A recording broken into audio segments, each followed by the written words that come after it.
Un saludo para todos. Nos encontramos el día de hoy con Javier Sierra, uno de los escritores más queridos de España y también reconocido a nivel mundial.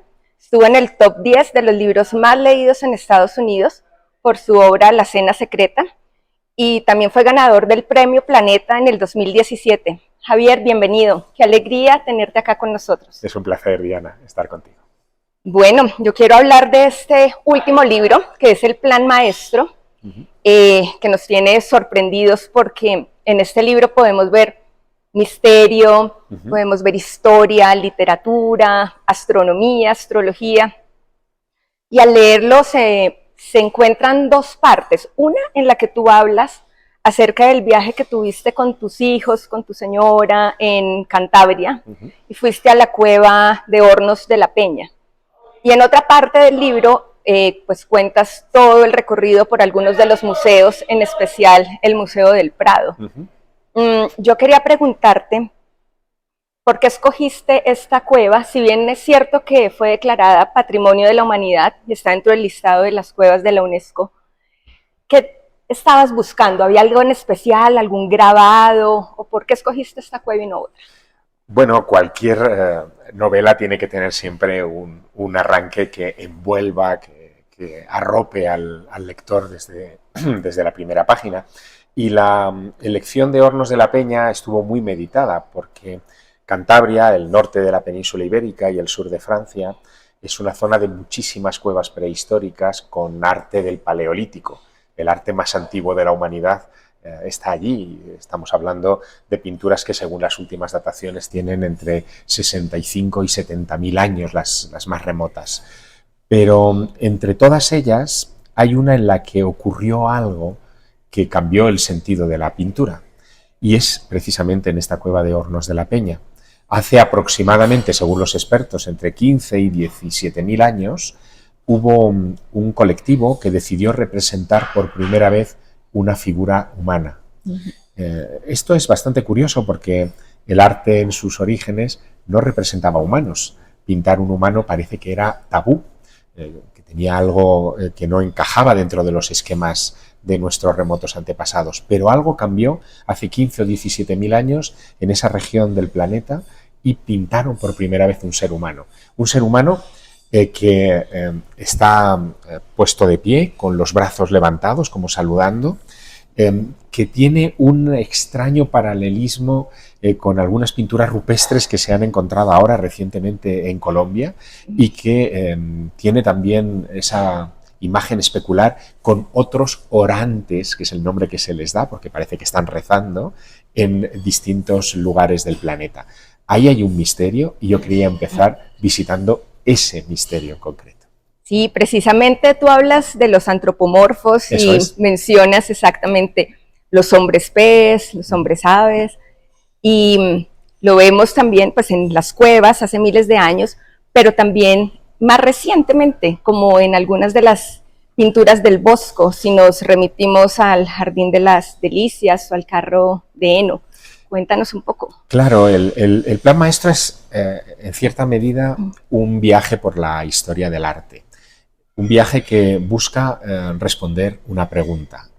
Es un poco un viaje de Ulises, donde uno parte de un lugar y termina regresando a él completamente transformado. Y en ese viaje se descubre que efectivamente esos orantes, que se asemejan mucho a representaciones posteriores de dioses maestros, de dioses que trajeron la civilización a pueblos como el mesopotámico o el egipcio, aparecen representados en pinturas históricas del Renacimiento, como el Jardín de las Delicias o el Carro de Heno de Jerónimo Bosco.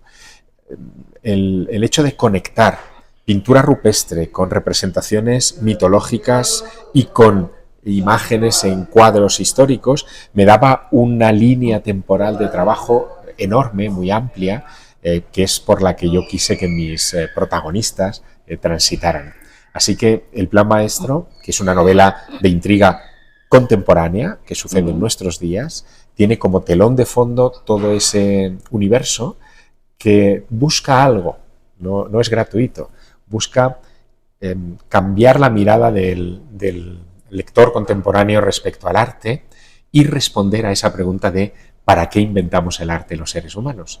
No lo hicimos por estética, no lo hicimos por motivos historicistas, para contar una historia, lo hicimos con propósitos mágicos y para recordar probablemente a esos dioses maestros que no sabemos quiénes son y que son el gran enigma de este libro. Precisamente. Y cuéntanos, Javier, porque sabemos que cuando estabas en la universidad, estabas en el Museo del Prado, viendo alguno de los cuadros más famosos, la Sagrada Familia de Rafael, la Perla, y se te acercó un hombre, un maestro. ¿Cómo fue esa historia? Cuéntanos un poco, porque acá aparece en el libro, pero yo quiero escucharla. Claro. Bueno, en realidad ese es el detonante de esta novela y de una que publiqué hace 12 años que se titulaba El Maestro del Prado. El Maestro del Prado, el título de aquel libro, en realidad remite a un personaje que me abordó, siendo yo muy joven, un adolescente, como tú decías, en el Museo del Prado. Yo estaba visitando el museo, como otras veces, para deleitarme con las grandes imágenes de esa colección, y un día, una mañana de domingo, se me acercó un señor mayor que ni siquiera se me presentó ni me saludó, pero que comenzó a explicarme que la obra que yo estaba contemplando podía ser leída, no solamente mirada, ¿no? Me dio una serie de pautas muy precisas sobre el orden y el sentido en el que tenía que leer los distintos símbolos y las distintas imágenes de esa Sagrada Familia, y terminó convenciéndome de que en realidad no estaba delante de un cuadro, sino casi delante de un libro. Aquello fue muy revolucionario para mí, me dejó muy pensativo, muy meditabundo. Regresé muchas veces al Prado intentando encontrarme en el museo con ese señor de nuevo para que me explicase otras pinturas, pero nunca nuestros caminos volvieron a cruzarse. Así que con los años y con el recurso de la memoria, con cómo la memoria recuerda estas cosas, decidí convertirlo en personaje literario. Lo que yo no sabía entonces, Diana, es que lo que hizo aquel señor conmigo, de enseñarme algo, cambiarme mi punto de vista y desaparecer para dejarme solo en el camino, era exactamente lo que describían los mitos antiguos de muchas culturas respecto a estos dioses maestros o dioses instructores. El esquema, si hablamos desde un punto de vista literario, era el mismo en 1990 con aquel señor a pequeña escala y lo que nos contaban estos mitos de cosas sucedidas hace miles de años en Mesopotamia, en el Ande boliviano y peruano o en el corazón de África. Y esa conexión me hizo pensar o me hizo imaginar, que quizá exista un plan, una dinastía, una logia, una secta de grandes cerebros, de grandes maestros que intervienen en los asuntos de la humanidad en distintos momentos para iluminar el camino. Es una idea un poco borgiana, ¿no? Pero a mí me resultaba muy interesante para articular esta novela, que tiene mucho de investigación histórica, de camino propio, como tú has dicho, porque hay algo de mi biografía que está ahí, pero tiene también algo de realismo mágico, de aproximación a la realidad desde una óptica distinta y creo que muy enriquecedora en estos tiempos. Y precisamente hablas que cuando nos paramos frente a una de estas obras, muchas veces simplemente las vemos, no las observamos y menos las leemos. ¿Cómo es esa segunda mirada que hay que darle, Javier? Bueno, esa segunda mirada es un poco la llave de interpretación de esta novela, ¿no? Cuando tú decías que la novela principiaba en la cueva de Hornos de la Peña, en Cantabria, con una visita con mis hijos y con mi esposa al lugar, no es simplemente un recurso narrativo, es que esa visita se produjo, de verdad, y tuvo un propósito. Yo quería que mis hijos se enfrentasen sin prejuicios, sin ningún tipo de condicionamiento cultural o educativo, al arte rupestre del Paleolítico. El arte rupestre del Paleolítico en muchas ocasiones es difícil de percibir porque apenas es una rayita o una muesca en una pared que está conectada con un bulto o con una sombra y que conforma una figura. Hay que tener como una cierta predisposición imaginativa para verlo, ¿no? hay que tener esa mirada que tienen los niños cuando reconocen caras en las nubes. Así que me llevé a mis hijos a ese lugar para ver si eso funcionaba con ellos y funcionó muchísimo. Yo me quedé impactado y me di cuenta de que los niños tenían una mirada que los adultos perdemos. La llamé la segunda mirada y el propósito último de la novela es que los lectores la recuperen a medida que van pasando páginas. No es casualidad que la portada del libro tenga un ojo, ¿no? Es casi un jeroglífico, una provocación de lo que debe encontrar el lector en su interior, que no es sino esa mirada que un día tuvo de niño, que le hizo conectar cosas y ver cosas que luego de adulto perdió porque nos educaron para mirar el mundo de una determinada manera, y que una vez recuperada, si se aplica al arte, nos da muchísimas sorpresas. Sí. Bueno, ese es un poco el propósito. Por eso yo creo que este libro, esta novela, es más que una novela, tiene algo de manual, de instrucciones de cómo mirar el mundo, y tiene algo de revolucionario porque es recuperar ese espíritu limpio que tuvimos en la infancia. De hecho, sí, está en la portada el cuadro del Bosco del Jardín de las Delicias y hay un ojo, hay una mirada que no percibimos en una primera visión del libro, o sea... Bueno, hay cosas como este ojo sobre el Jardín de las Delicias que son muy curiosas porque Jerónimo Bosco en 1500, en la tabla central del Jardín de las Delicias, sobre un paisaje que está poblado de humanos, son los hijos de Adán y Eva multiplicándose sobre la faz de la tierra, él disfrazó, escondió en la geometría del paisaje un gigantesco ojo humano. Él quiso transmitir la idea de el ojo de Dios que todo lo ve. Los humanos que se están multiplicando sobre la tierra están siendo vigilados, observados por la divinidad. Pero es verdad que es un ojo que solo se percibe desde el instinto, desde esa actitud del niño que descubre caras en las nubes. Pero una vez que te han enseñado dónde está el ojo, ya no puedes dejar de verlo, porque es el elemento más grande de una pintura que en sí es colosal, es de un gran tamaño. De alguna forma, al colocar ese ojo impreso en ese fragmento concreto del Jardín de las Delicias, estoy indicando dónde está escondido ese ojo. Sí, así es. Hay otra obra de la que haces mención en el libro y es Las Meninas de Diego de Velázquez, una obra magnífica en la que aparece el pintor, en el espejo Felipe IV, Mariana de Austria, y tú hablas también cómo en esta obra está inmersa, por ejemplo, la astrología, tantos símbolos que no vemos. ¿Cómo es esto, Javier? Bueno, hay un gran enigma respecto a las Meninas de Diego de Velázquez. La pintura es una pintura que muestra una escena doméstica, casi diríamos que íntima, ¿no?, de la vida cotidiana de los reyes. Se ve a la hija de Felipe IV en el centro de la composición, rodeada de sus asistentas. Y al lado está pintando Velázquez un cuadro que no vemos. Vemos un enano, vemos un perro, vemos al aposentador real bajando por unas escaleras y vemos a los reyes reflejados en el espejo del fondo de la pintura.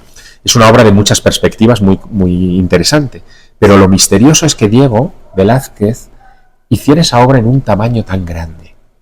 Lo normal hubiera sido una pintura manejable, pequeña, para colgar en los aposentos privados del rey, pero la hizo del tamaño de los retratos oficiales, de los retratos de propaganda, de los que estaban en la sala de trono.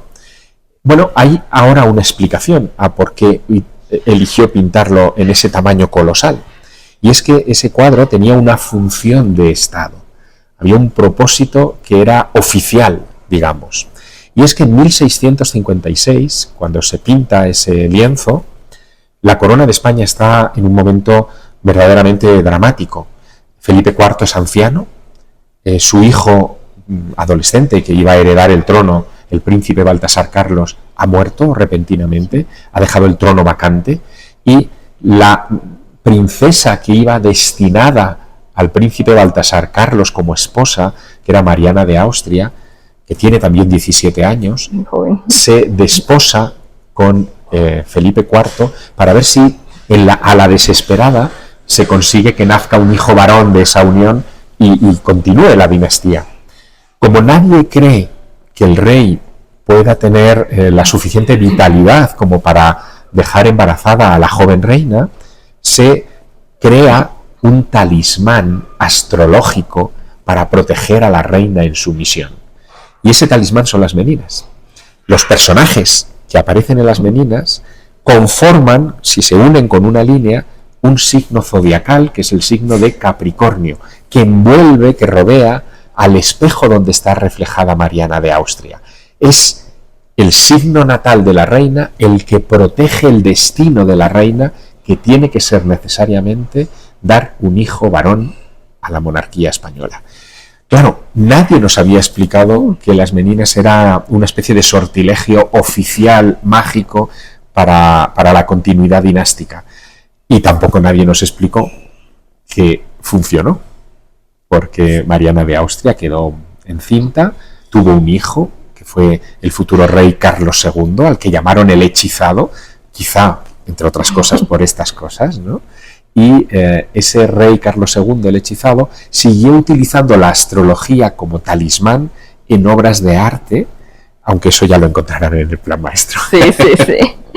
Sí, son muchas obras que nos muestran unos mensajes demasiado ocultos. Por ejemplo, también analizas la primavera de Botticelli, en la que vemos al fondo unos pulmones que a simple vista no aparecen. Bueno, lo que hizo en 1500 Jerónimo Bosco con el Jardín de las Delicias, en Centro Europa, lo estaba haciendo en Italia unos años antes, en el 480, a finales del 480, Sandro Botticelli. Botticelli tenía la misma obsesión que Miguel Ángel o que Leonardo por pintar a la figura humana con todo el conocimiento posible. Y ese conocimiento implicaba también descubrir cómo somos por dentro. A diferencia de los clásicos, su vocación no era solo representarnos por fuera, sino representarnos por fuera bellos, sabiendo cómo somos por dentro, cómo son nuestros músculos, cómo es los tendones, en fin, las formas internas que configuran la piel por fuera. Por eso Miguel Ángel esculpe ese maravilloso David, donde puedes percibir incluso las venas sobre la superficie de la mano, ¿no? Bien, pues Botticelli, para hacer eso, quiso ver cómo éramos por dentro, pero estaba prohibido participar en autopsias, abrir un cadáver humano era profanarlo, estaba perseguido y penado, y sin embargo Botticelli logró ver cómo éramos por dentro. No hizo caso. Claro, y la prueba está en una de sus obras maestras, que es La Primavera. En La Primavera, Botticelli pinta al espíritu del viento, a Céfiro, soplando sobre un montón de personajes, arrastrando las semillas, el polen de la primavera como sinónimo de fecundidad. Y en el claro del bosque que está detrás de esa escena, aprovechando los huecos de los árboles y la forma de las ramas, dibuja de manera implícita dos pulmones humanos, que es el órgano del viento, porque él los había visto. Bueno, la gente durante décadas, siglos, ha pasado por delante de La Primavera de Botticelli y no ha visto los pulmones porque estaban escondidos, digamos, en la geometría del cuadro, pero una vez que alguien, en este caso este libro, te lo enseña, ya no puedes dejar de verlos nunca más. Es verdad. Es como un truco de prestidigitación increíble que nos demuestra que el arte no solo hay que verlo con los ojos de la razón, que son los ojos que nos educan, sino también con esos ojos del instinto que nos revelan cosas que están ahí a los ojos de todo el mundo, a la vista de todo el mundo, pero que alguien te lo tiene que susurrar al oído para que tu mirada se abra. Sí. Bueno, vámonos ahora para México. ¿Qué tal si vamos a la Casa Azul de Diego Rivera y de Frida Kahlo? Que también Frida, por ejemplo, pintó, cuando vemos el venado herido, vemos la cara de Frida y el cuerpo de un venado con algunas flechas, o en esta casa que encontramos la obra, el autorretrato de una niña. Se dice que hay seres extraños allá, no sé si llamarlos fantasmas, hay algo, unas energías ocultas. ¿Tú crees que allá también podríamos encontrar maestros? Bueno, la trama de la novela tiene que ver con, digamos ya desde el punto de vista de la literatura, tiene que ver con la búsqueda, la persecución de estos maestros en nuestros días. Si yo tuve ese encuentro con un maestro en el Prado que me cambió por completo mi forma de entender el arte, ¿cuántas otras personas en otros museos del mundo han podido tropezarse con entidades o con energías así, ¿no? Y bueno, en esa búsqueda descubrí hace unos años que se hablaba de la presencia de una especie de fantasma femenino en la Casa Azul de Coyoacán, de Frida Kahlo, la casa en la que vivió toda su vida Frida Kahlo, ¿no? Y eso me hizo conectar literariamente mi historia con aquella historia. Pero estudiando y viendo los cuadros de Frida, encontré cosas muy curiosas. Si mi novela arranca con la visión de la prehistoria y de esos antropomorfos, mitad humanos, mitad animales particulares, donde hay, por ejemplo, cuevas como esta que yo describo en el mensaje de Pandora, está el chamán de los tres hermanos, que es mitad ciervo, mitad humano. ¿Cómo es que Frida Kahlo en los años 40 se retrata a sí misma mitad ciervo, mitad humana, igual que si hubiera sido una pintura de la prehistoria, ¿no? Frida es muy prehistórica en su arte, y eso me hizo pensar en la permanencia de una mirada atávica en el cerebro creativo humano desde la noche de los tiempos hasta hoy, que de vez en cuando emerge en personalidades sorprendentes como Frida. Bueno, ahí hay algo que a mí me resulta interesante, ¿no? Sobre la evolución del arte y sobre cómo emerge de vez en cuando en personalidades. Decía Picasso, cuando visitó las cuevas de Altamira por primera vez, llenas también de ese primer arte rupestre, que después de Altamira, después de esos maestros de la pintura de hace miles de años, todo en el arte ha sido decadencia. Era una manera de exagerar, obviamente, que tenía Pablo Picasso. Él era muy provocador, pero hay algo de eso, ¿no? En el fondo tenía razón. Hay algo en el arte prehistórico, en su función mágica, porque no se pintaba para decorar, se pintaba con un propósito mágico. Hay algo en esa función, en ese propósito, que todavía está en la pintura del siglo XX y del XXI. Y eso a mí me resulta de lo más fascinante y estimulante. Y si hablamos del arte, cómo cambia, yo te quería preguntar ahora con esta era digital, todo lo de la inteligencia artificial, ¿cómo ves que puede cambiar, digamos, el análisis de todas estas obras de arte, de la pintura? Bueno, la inteligencia artificial nos está dando ya velocidad, pero velocidad no quiere decir calidad ni profundidad.